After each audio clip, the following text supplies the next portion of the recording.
Truckers. Have you ever gotten spooked or creeped out while parking overnight somewhere? If so, what happened? Story 1. I pulled over for a break on my way from Sydney to Melbourne at a truck stop. It was pitch black. No street lights, no other vehicles in sight.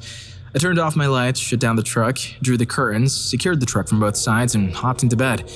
After setting my alarm and placing my phone above me in the compartment, I tossed and turned for what felt like 5 to 10 minutes. The summer heat, reaching around 30 degrees at night, made it impossible to fall asleep. As I lay there rolling from side to side, mentally planning the day ahead, the passenger side door suddenly creaked open, and the cabin light flicked on. What in the world?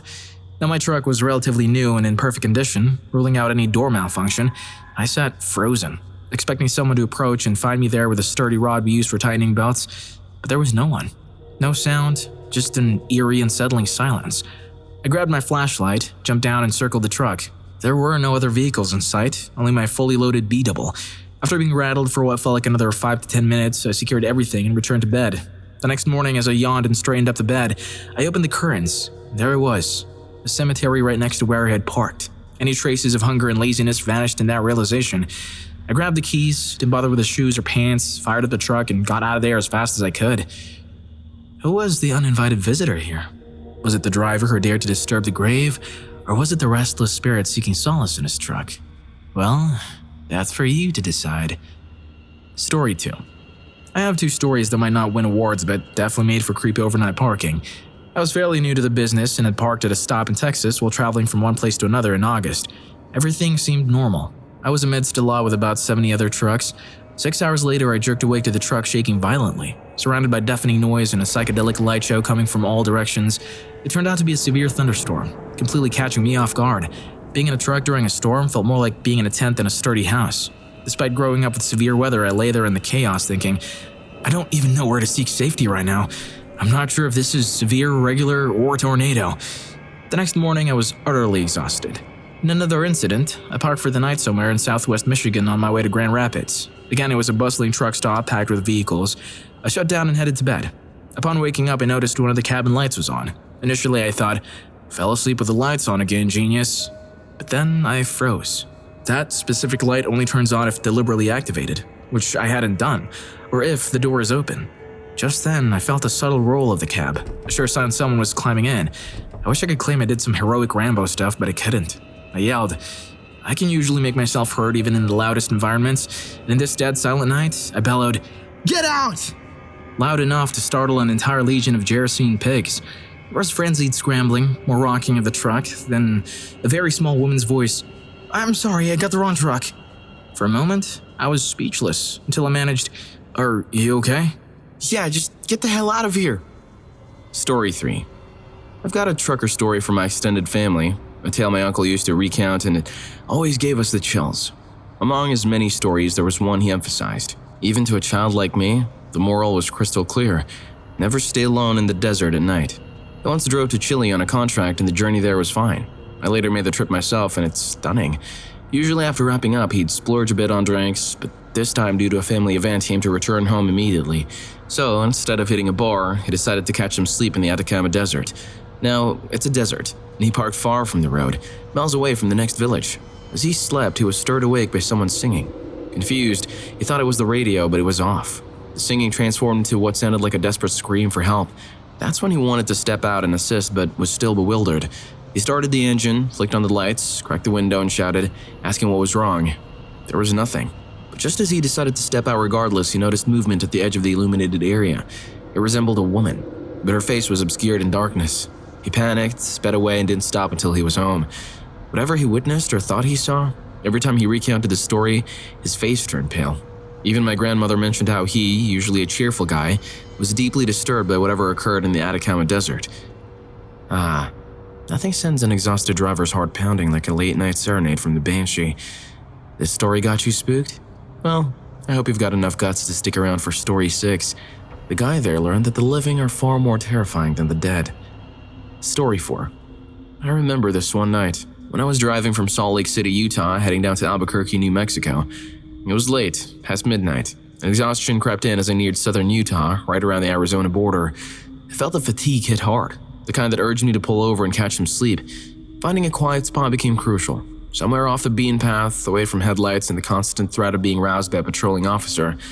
I've learned that awakening in the middle of a nap due to an officer nudging you to move along is, well, uncomfortable at best. As I traveled along a country road a few miles away from the main highway, it was about 3 a.m. when a sudden blaze of lights appeared, startlingly close, blazing into my rearview mirror. An enormous Dodge truck with an intense array of hella lights lit up the road behind me, blinding me. Instinctively, I tried to maneuver, hoping they'd pass, heart racing, but they mirrored my movements, pulling over behind me. Panic set in. I tried to accelerate, attempting to shake them off, but I was in an old beat-up Saturn sedan and they were in a beefy pickup truck, accustomed to the terrain. It became painfully clear. Losing them was futile. They swerved behind me and tried to pull up beside me, flicking their lights. Terrifying doesn't begin to describe it. Calling for help crossed my mind, but I had no clue which road I'd taken off from, rendering 911 useless. This was an immediate crisis, with no time for deliberation. It was a fight-or-flight moment. A flight wasn't an option, so I resolved to fight. I always kept some form of self-defense weapon handy during my travels. What I had tucked between my driver's seat and the car door was a sizable hunting knife. I slammed the emergency brake, halting abruptly, and leaped out, charging towards the truck. Fear pulsating through my veins but yelling like a man possessed, ready for anything. They skidded to a stop just as I reached their truck. Panic gripped them. I glimpsed inside. It was a group of teenagers on the bench seat. Their startled expressions fueled my resolve and I continued to roar, curse, and charge. They hastily reversed, almost colliding with my Saturn in their haste to flee. At that moment, adrenaline high ebbed and the terror subsided, revealing a group of kids out for a weekend thrill in a rural area. Looking back, I realized they were just youngsters seeking some late-night adventure. But at that moment, it felt like a life-threatening charge and my response was instinctual self-preservation. Looking back, it's a memory tinged with fear. The feeling of helplessness pervading, and the only reaction that felt fitting was the instinct to protect myself by any means necessary. A decade on, there's a group of adults in their mid to late 20s with an unbelievable tale about a wild encounter with a stranger who flipped the script in their nighttime escapade, a story I shudder to remember, a moment where desperation met instinct. Story 5. One night, following a long day's work in the remote Oklahoma panhandle, I was making my way back to the town where my shop is situated. As fatigue started settling in, I realized I couldn't continue driving, so I decided to pull over and take a nap until the sun rose. I veered off the 2-lane highway onto a county road, opting for a safer spot away from the highway shoulder and the disturbance of headlights. This had been, and still is, my common practice. Leaving my pickup truck running but turning off the headlights, I reclined my seat and swiftly drifted off to sleep with the AC running low and the radio silent. I slept soundly for about an hour before a strange dream stirred me awake. Still groggy, I lay there trying to shake off the disorientation. The wind began to pick up, causing the truck to sway with random, forceful gusts. Typical for Oklahoma's windy landscapes. Gradually, I started to perceive faint whispers or murmurs, attributing them initially to the wind or my drowsy state, or perhaps to the radio, which might have been on low volume. As the sounds persisted, I sat up, switched the headlights back on, and scanned my surroundings. The beams illuminated the dirt road beside and ahead of me. Around 50 feet in front of my truck, fading into the darkness, stood approximately 20 coyotes, sniffing and milling about the gravel road. Their eyes gleamed in the lights. Usually, coyotes avoid human presence and light, but there was an absence of fear in these animals, which struck me as odd. They eventually moved off together into the darkness. Though I wasn't particularly afraid inside the safety of my truck, an unsettling feeling lingered. Consequently, I chose to return to the highway and head home. Story 6. This story brings back memories of my dad's long journey as a truck driver for over 3 decades. He's currently in the hospital dealing with back problems. This incident might somehow connect to what I'm about to share. This happened around 5 to 20 years ago. And while I recall the story, some details might shift a bit as I recollect. One night, my dad needed a bit of rest in the truck's bed. He had to keep driving longer than he should have because of the strict driving hours and loads of traffic earlier that day.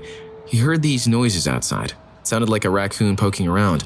At first, he thought it was exactly that, but things turned a bit creepy. He began hearing more noises, eventually picking up on some mumbling coming from outside. It was definitely not a raccoon, but rather a couple of guys, perhaps 2 to 3 individuals. Absolutely convinced that this wasn't just an encounter with an animal, my father attempted to get up, only to find himself unable to. He was mentally alert but physically unresponsive. It wasn't similar to sleep paralysis. It turned out that these guys had inserted a small rubber tube through the truck's skylight, which was slightly open for some fresh air while sleeping, and released some sort of knockout gas or similar substance into the cabin.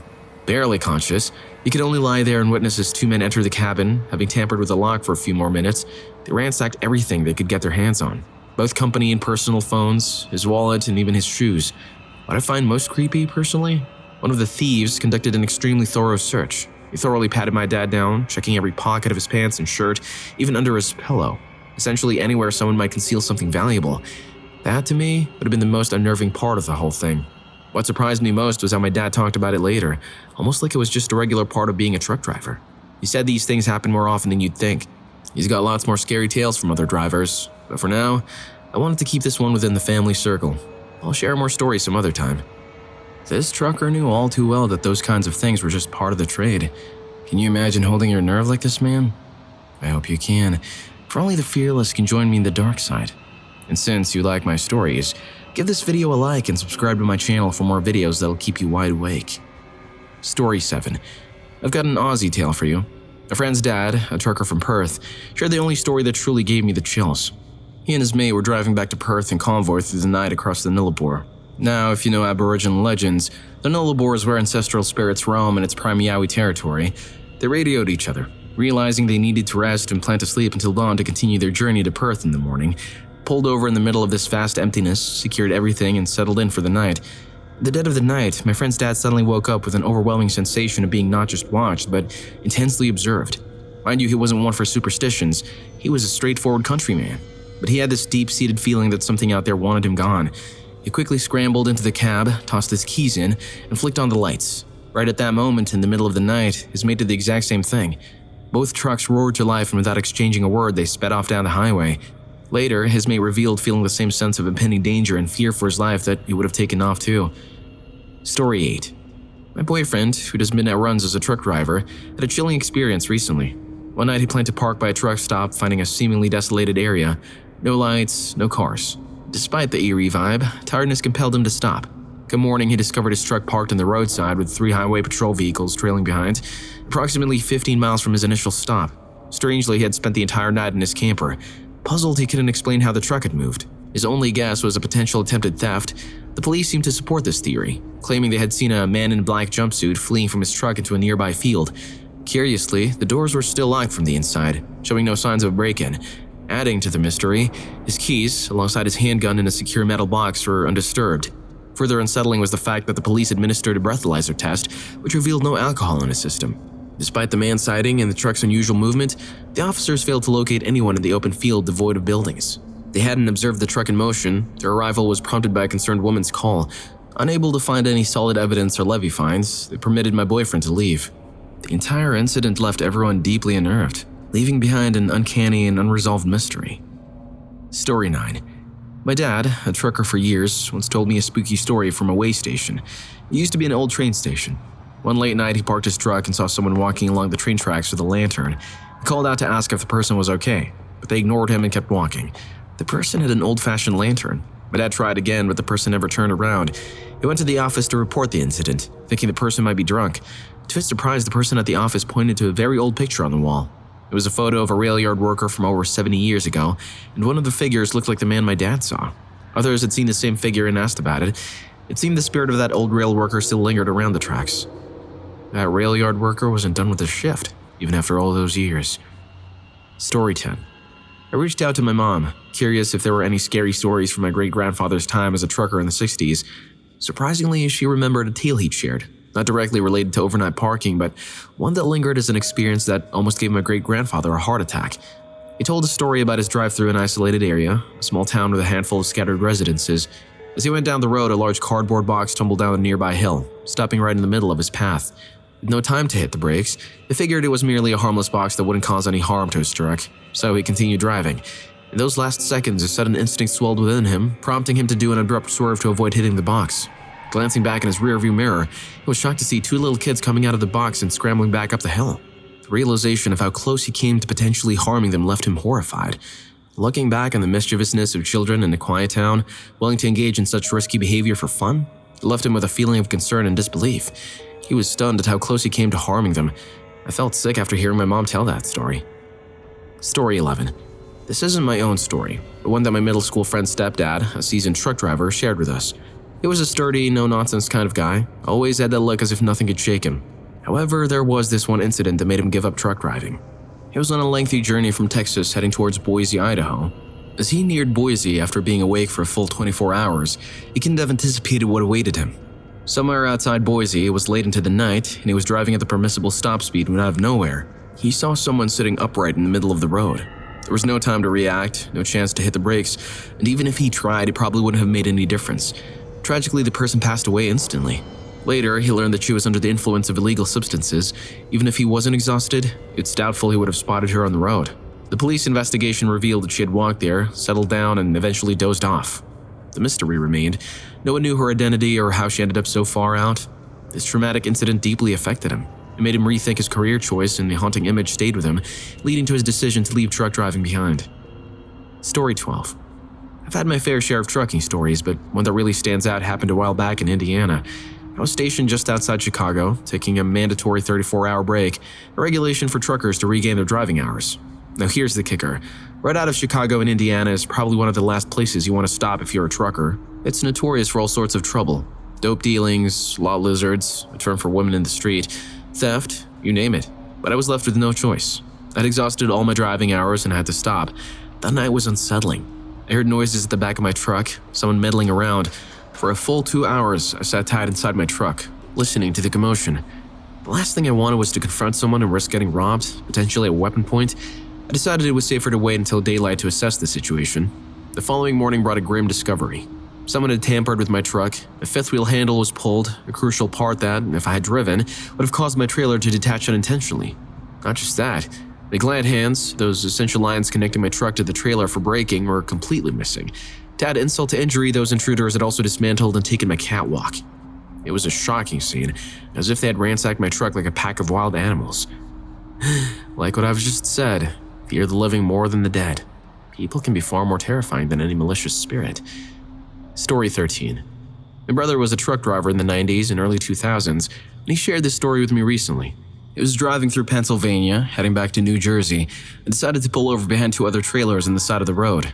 In the early morning, he was startled by banging on his truck's right door. In a rush, he leaped out from his sleeping area and grabbed his bat, but when he looked out the window, nobody was there. The bangs on the left side began. He peeked out and found silence. Puzzled and a bit frightened, moments later both doors were being banged on simultaneously, so heavily that it made the whole truck tremble. Despite opening both curtains, he saw no one outside. Acting swiftly, he jumped into the driver's seat and started the truck, noticing the other two trucks ahead doing the same. It felt like they all had shared the same scary experience. Story 14. During my time driving trucks in northern Manitoba, I traveled a road in the northeast that was quiet, with a few vehicles passing by. This road, deep in the wilderness, was flat and straight for long stretches. One day in the distance, I saw something cross the road. It was huge, taller than my truck's hood, but it wasn't shaped like a moose or elk. It vanished into the bushes, and as I drove past that spot, I felt a shiver down my spine. Later, I heard a tow truck driver on the radio sharing a similar encounter, claiming to have seen Bigfoot. He was adamant, but also cautious not to be labeled as crazy.